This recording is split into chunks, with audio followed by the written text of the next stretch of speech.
우리 찬송가 423장입니다. 423장.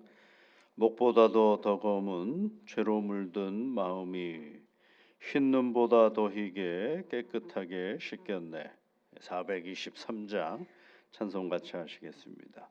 목보다도 더 검은 죄로 물든 마음이 있는 보다 더 희게 깨끗하게 씻겼네. 주의 보혈 흐르는데 믿고 뛰어나가 주의 은혜 내가 입어 깨끗하게 되었네. 모든 의심 걱정과 두려움이 사라져 슬픈 탄식 변하여 기쁜 찬송 되었네. 주의 보혈 흐르는데 믿고 뛰어나가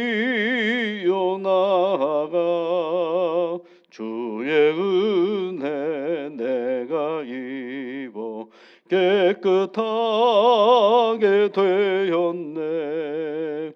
세상 보기 영화와 즐겨하던 모든 것 주를 믿는 내게는 분토만도 못하다.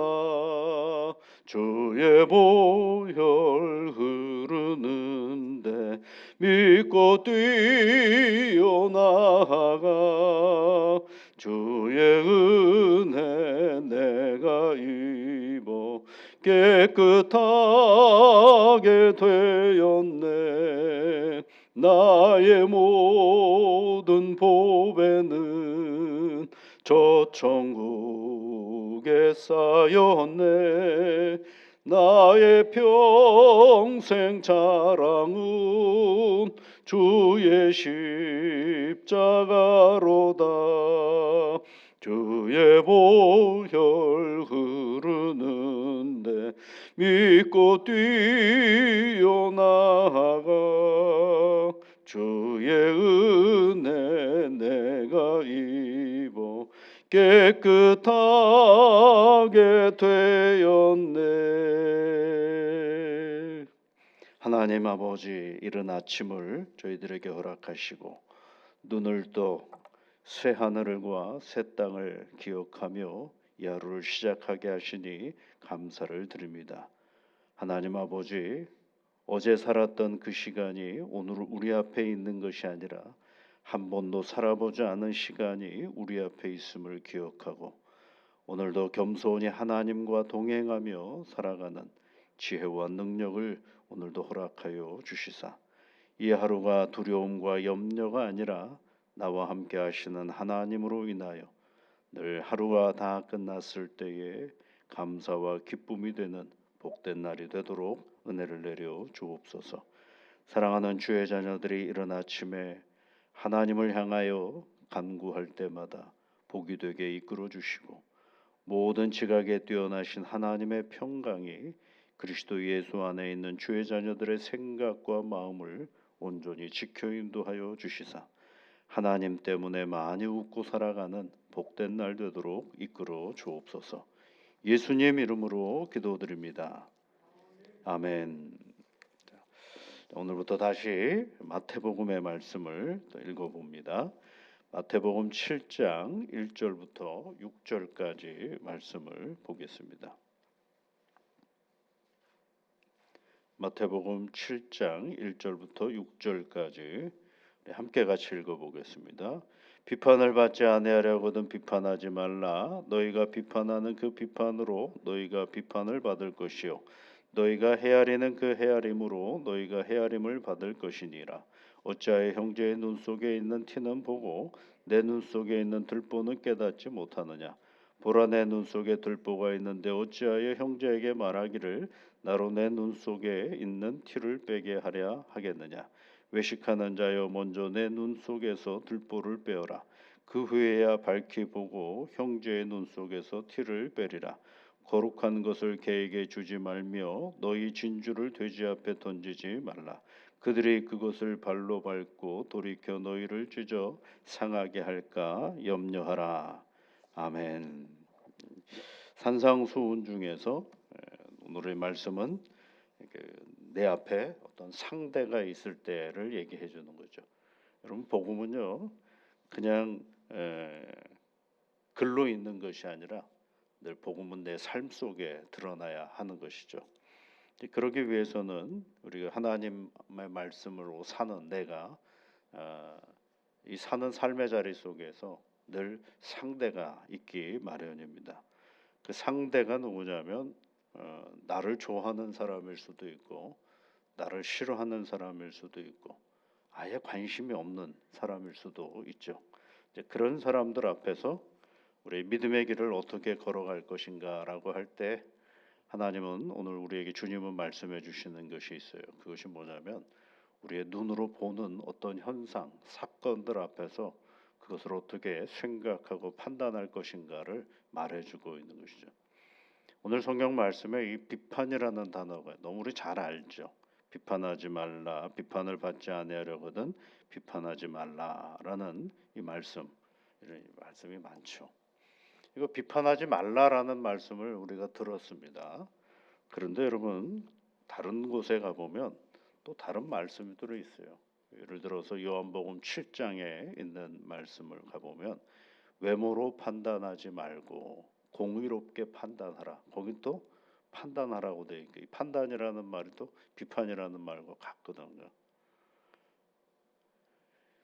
그다음에 이제 고린도전서에 있는 말씀에 가보면 고린도전서 7장에 가보면 6장인가에 가보면은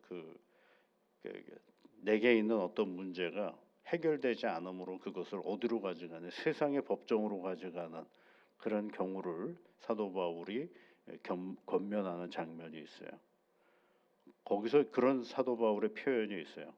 성도가 세상을 판단해야 하는데 세상 법정으로 나가는 것은 그 보고 뭐라고 비판을 하느냐면 지극히 작은 일 판단하기를 감당치 못하느냐. 그런 문제 하나도 너희들 제대로 판단하고 생각하지 못하느냐. 그러니까 뭐예요? 그 정도는 너희들이 판단할 수 있어야 되지 않느냐라고 또 얘기하는 것입니다. 그 다음에 이제 또 쭉 가다가 보면 우상숭배 문제가 있는 경우가 있어요. 우상숭배 문제를 가지고 문제가 일어날 때 사도 바울이 거기다 뭐라고 권면을 하느냐면 나는 지혜 있는 자에게 말함과 같이 하노니 너는 내가 이르는 말을 스스로 판단하라. 이 판단이라는 말이 오늘 우리가 읽었던 주님의 말씀 속에서 이 비판이라는 말도 같은 그런 뜻을 가지고 있어요. 그러니까 뭔가를 정리하는 거죠. 어떤 형편과 어떤 상황을 판단한다, 비판한다라는 말 속에는 그런 것들이 있죠. 그런데 오늘 이 이야기들을 가만히 읽다가 보면 우리는 정말 아무 비판도 안 하고 살아야 되는 건가라는 생각을 하는데 또 어떤 때는 이제 판단하고 비판하라라는 말씀도 있죠. 이 비판이라는 단어는 원래 크리노라는 헬라어가 썼는데 이게 원래 어떤 판단한다라는 것이 맞아요. 여러분 어떤 사안들이 있을 때 우리는 판단하도록 되어 있지 않습니까? 오늘 6절 말씀을 잘 보세요. 그 판단하지 않으면 진주를 누구한테 갖다 줘 버리는 거예요? 예, 개 돼지한테 갖다 주는 거랑 똑같죠. 그것이 진주를 돼지 앞에 던지지 않으려면 어떻게 해야 돼요? 진주의 가치를 알고 돼지의 형편을 아는 거죠.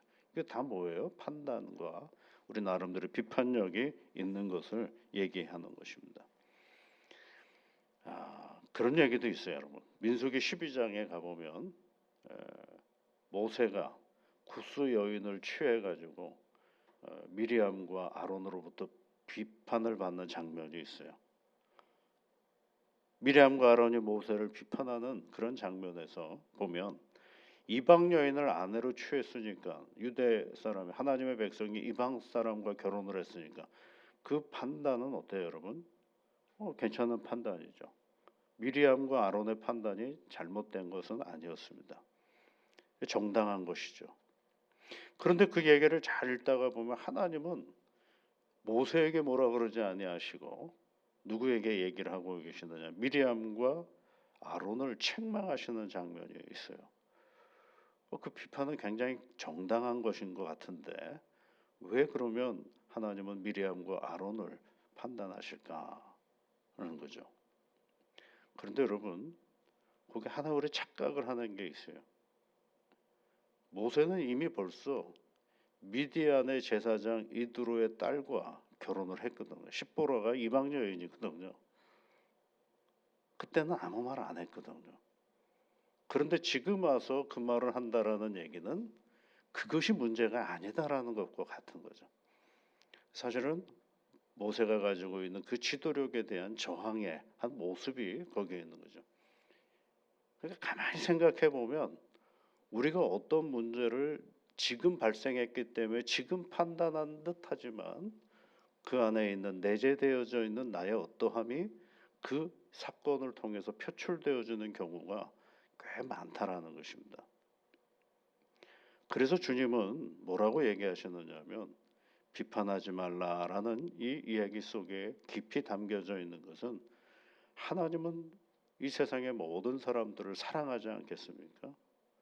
사랑이 없는 비판은 결국 뭐가 되느냐 하면 크나큰 정죄의 도구가 되어버리고 만다라는 사실을 말해주고 있는 것입니다.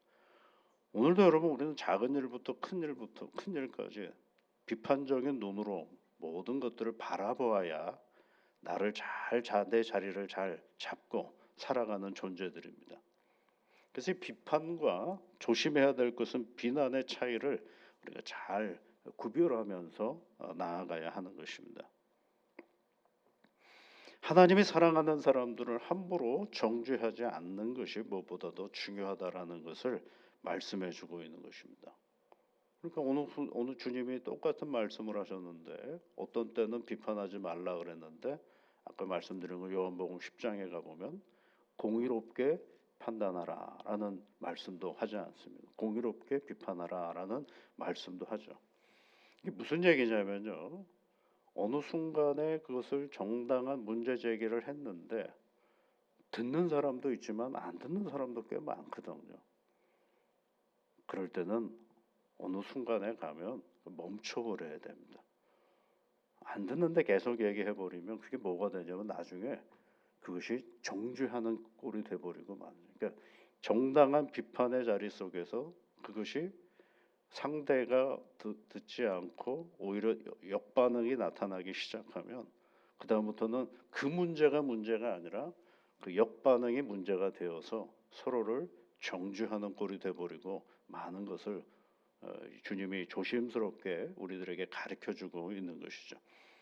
그래서 오늘 오히려 주님은 뭘 얘기하려고 하시느냐 하면 그래 비판을 하는데 그 비판이 하는 그 근거의 자리 속에 너가 들어가 있느냐라는 것들을 놓치지 말라라고 말씀하고 있어요. 그러면서 하시는 말씀이 뭐예요? 형제의 눈 속에는 티, 내 눈에는 뭐라고 되어 있어요? 들보라고 얘기를 하고 있죠. 내 눈에 들보가 있겠습니까? 그러나 나의 허점과 내 허물을 더 크게 볼 수 있는 그러한 마음의 자리, 그것이 바로 오늘 우리에게 필요하다라는 거죠. 근데 사람은 그렇게 하지 않잖아요. 내 허물은 할 수만 있다라면 안 보이게 하려고 애를 쓰는데 상대방 것들은 너무너무 잘 보이는 것들이 우리가 이제 볼 수가 있죠. 그러니까 비판을 하지 말라라는 말씀 속에는 그 안에 꼭 들어가야 될 거죠. 사랑이라는 단어가 들어가 있지 않으면 이 비판은 굉장히 무서운 정죄의 수단이 되어버리고 만다라는 사실을 우리에게 말씀해 주고 있는 것입니다. 그래서 여러분 로마서 2장의 말씀 하나님의 심판에 관한 얘기가 로마서 2장 얘기거든요. 하나님의 심판에 관한 말씀입니다. 로마서 2장 1절 말씀이 바로 이 판단에 관한 이야기로 시작을 해요. 그러므로 남을 판단하는 사람아 이렇게 되죠. 그러므로 남을 판단하는 사람아. 그러니까 우리를 뭐라고 보시느냐면 판단하는 사람이라고 이미 말씀하고 있는 거죠. 우리는 그렇죠. 당연히 어떤 사건을 보고 어떤 형편을 보고 어떤 관계들을 볼 때마다 내가 가지고 있는 지식과 정보와 모든 것들을 가지고 어떤 일들을 판단하게끔 되죠. 그 판단의 자리 속에 이제 비판도 있겠죠. 그런데 이 성경에 보니까 그러므로 남을 판단하는 사람아 누구를 막론하고 네가 핑계하지 못할 것은 남을 판단하는 것으로 네가 너를 정죄함이니 이런 표현을 썼어요. 굉장히 무서운 말이죠. 남을 판단하는 것으로 그 남을 비판하는 그것으로 너가 너를 정죄하는 것이다라는 것이. 그것이 여러분 마태복음 오늘 읽었던 2장의 2절의 말씀과 같죠. 너희가 비판하는 그 비판으로 너희가 비판을 받을 것이요. 이 말과 같은 맥락 아닌가요? 남을 판단하는 것으로 네가 너를 정죄할 것이 내가 같은 일을 행함이니라 라고 얘기를 하고 있습니다. 그러니까 하나님의 심판의 첫 번째가 뭐예요? 내가 비판하는 나를 비판하는 내가 그 비판으로 누가 정죄함을 당하느냐면 내가 정죄함을 당한다라는 사실을 말해주고 있는 것입니다. 그러니까 우리가요 늘 여러분 잘 생각하시면서 말하고 행동해야 되는 것입니다. 우리 마음 가운데 늘 비판의 능력들이 있죠. 비판하는 일들은 참 좋은 일일 수도 있습니다. 그러나 조심해야 되는 것이죠. 그것이 지나치기 시작하고 반복되기 시작하면 그것은 뭐가 되느냐면 한 사람을 판단하는 정죄의 수단이 되어버리고 말기 때문에 그렇습니다. 그래서 비판을 행할 때마다 늘 누구를 먼저 생각해야 되느냐면 비판하는 나는 어떤 인간인가를 잘 생각하면서 가는 것입니다. 그래야 그 비판의 자리 속에 누군가에게만 있는 것이 아니라 나도 그 속에 한 사람으로서 나를 잘 갈무리하는 기준이 될 수가 있기 때문인 것입니다. 오늘 우리에게 주신 이 말씀을 우리가 기억하면서 오늘도 하나님 안에서 올바른 판단과 올바른 비판의 능력을 가지고 나를 잘 점검하고 이 세상의 어지럽고 혼란한 자리 속에서 지혜롭게 살아가는 복된 새 하루가 되시기를 주의 이름으로 축복합니다. 우리 같이 기도하겠습니다. 하늘에 계신 우리 아버지, 아버지의 이름을 거룩하게 하시며 아버지의 나라가 오게 하시며 아버지의 뜻이 하늘에서와 같이 땅에서도 이루어지게 하소서. 오늘 우리에게 일용할 양식을 주시고 우리가 우리에게 잘못한 사람을 용서하여 준 것 같이 우리 죄를 용서하여 주시고 우리를 시험에 빠지지 않게 하시고 악에서 구하소서. 나라와 권능과 영광이 영원히 아버지의 것입니다. 아멘.